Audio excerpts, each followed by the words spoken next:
जी हाँ, corona virus का दायरा रोज बरोज बढ़ता दिखाई दे रहा है। लोग खौफ के साए में जीने पर मजबूर हैं। लॉकडाउन की वजह से जिंदगी भी थम सी गई है, लेकिन एहतियात और सोशल डिस्टेंसिंग ही कोरोना को हराने का वाहिद जरिया भी साबित हो रही है।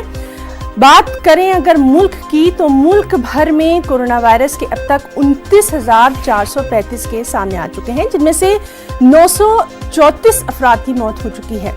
6,000 से ज्यादा अफराद सेहतयाब होकर अपने घरों को जा चुके हैं। सबसे ज्यादा महाराष्ट्र, गुजरात में नए मामले सामने आ रहे हैं। अब मध्य प्रदेश में भी कोरोना का कहर देखा जा रहा है। खासतौर पर इंदौर में कोरोना से होने वाली हलाकतों की तादाद लगातार बढ़ती जा रही है।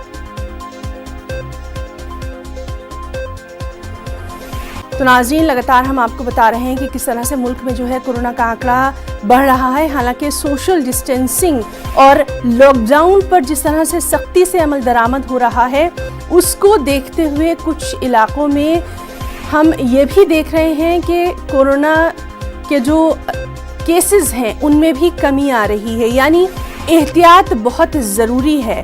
और चाहे महाराष्ट्र की बात करें, गुजरात की बात करें, दिल्ली की बात करें या फिर अब मध्य प्रदेश, तो यहाँ कोरोना के केसेस काफ़ी देखे जा रहे हैं। दिल्ली में भी अगर हम बात करें तो दिल्ली में धीरे धीरे सोशल डिस्टेंसिंग और लॉकडाउन में सख्ती की वजह से काफ़ी अब खुशआइंद वहाँ से भी खबर आ रही है। और सबसे अहम बात यही है कि कोरोना को लेकर खुद लोगों को अपनी एहतियात बरतनी होगी। मध्य प्रदेश की अगर बात करें तो मध्य प्रदेश में काफ़ी हलाकतें हुई हैं।